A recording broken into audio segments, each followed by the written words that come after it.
Concern is growing for 5,000 sailors and Marines stuck at sea on the USS Abraham Lincoln. It's time for the Streamline, everything you need to know in 10 minutes or less. This San Diego-based warship was supposed to come home in May, but it's still deployed for the war with Iran. Crews have now spent a record 250 straight days at sea. Families say conditions on board are deteriorating, including moldy showers, broken toilets, food shortages, and no soap or toothpaste. And there are reports of sailors trying to jump overboard. The Navy denies an increase in suicide attempts. Now Congress is getting involved. Representative Sarah Jacobs wrote on Twitter, "The sailors and Marines aboard the USS Lincoln are going through hell because they've been at sea for months. I'm concerned," she writes, "about their mental health and readiness. This is a personnel issue and a national security risk. We must end the Iran war now." And Arizona Senator Ruben Gallegos is demanding a congressional investigation into the ship's conditions. Navy leaders say another carrier could soon relieve the Lincoln, but they didn't give a timeline. Meanwhile, President Trump is praising the Navy's performance. We totally control the Strait of Hormuz. We have control over it. Nobody else, only us. Our Navy is unbelievable, and things are going great for our country. Iranian leaders deny that. They say the strait will remain blocked until their demands are met. Now, if you or someone you know is having suicidal thoughts, please call the suicide hotline at 988. As the war continues, gas prices are going back up. Nationally, gas went up 3 cents overnight to $4.07 per gallon. In San Diego, there was no change. We're still $5.69. Breaking overnight, the San Diego County Sheriff's Office says human remains have been discovered at Palomar Mountain State Park. The Sheriff's Office says they were notified of those remains around 7:30 Wednesday night. Authorities are now working to recover them. So far, we don't know how they were discovered, how the person died, or who it is. Deputies are on scene right now. They are securing the area. This comes more than a month after Oceanside mother Angelica Brophy went missing. She was last seen July 6th. Her car was found at Palomar Mountain State Park, where she often hiked. Now, we do want to be very clear here. Authorities have not announced a connection between the remains found and Brophy. The Sheriff's Office says investigators will work on recovery this morning, and of course, we'll continue to have updates here throughout the day. Immigration and Customs Enforcement could soon use electric shock gloves to detain people. Records show ICE plans to spend up to $20 million on the devices. The manufacturer calls the gloves a de-escalation tool. The gloves must directly touch a person's skin to deliver a shock. The company says to avoid use on, quote, the elderly, small children, pregnant women, and the severely handicapped. Human rights groups are already pushing back against this plan. A local advocate worries agents might use the gloves on people observing immigration raids. This is going to embolden them to then come closer to observers, and so we have to take precautions. We have to continue to monitor and document their activity. The Department of Homeland Security is defending the potential purchase. In a statement, the agency says it's constantly assessing the needs of officers in the field. DHS says it wants to ensure agents have the tools necessary to safely make arrests. The principle is simple.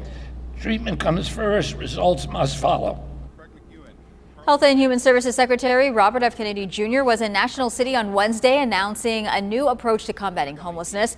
Moving forward, federal funding for homelessness requires use of a treatment-first model, which prioritizes addiction treatment and recovery before permanent housing. Success cannot be measured simply by the number of services we supply or the amount of money that we spend.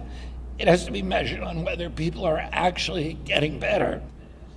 Government data shows 75% of unhoused people struggle with substance abuse issues and 78% suffer from mental health disorders. All restrooms at Mission Bay are reopening on Friday. Last month, the city closed about half of them as part of budget cuts. We've been covering the pushback that followed. This morning, ABC 10 News reporter Karina Vargas follows through, pressing Mayor Todd Gloria about how the city found money to pay for this.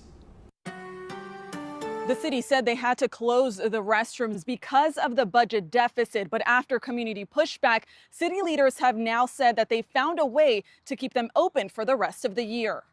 It was a cut people noticed right away. 13 of the 28 restrooms in Mission Bay Park were closed in July, but now Mayor Todd Gloria announced the reversal of those closures. And closing these public restrooms were among the difficult choices that we had to make to balance the budget. We cannot continue to have basic services like keeping park bathrooms open on the chopping block. But how exactly is the city paying for it now? Gloria says $100,000 is coming from Council President Joe LaCava and Councilmember Jennifer Campbell's Community Project Program budget, as well as money from a higher than expected grant funding from the state. Friday's grant award at a significantly higher amount gives me at least the confidence that $100,000 we can make this adjustment now. The closures caused a major pushback, raising questions as to why it had to happen at all. Why weren't these funds allocated earlier? It has always been transparent that this was in the budget, but a lot of the attention, media coverage had focused on things like arts and culture grants, Child and Youth Success Office, things of that nature. While it was out there, I think it wasn't until folks came to the restrooms that they get to speak out. Council members have been pushing for a way to restore the funding, including Councilmember Raul Campillo, whose proposal was denied by Mayor Gloria back in July. I wish the mayor would have heeded my call when I sent him that memo on July 15th to open them immediately. The money that was set aside after a different idea was tabled was immediately available. City leaders say that these new allocated funds will not worsen the structural deficit. While some say this is a temporary fix, many want to see long-term solutions. Karina Vargas, ABC 10 News.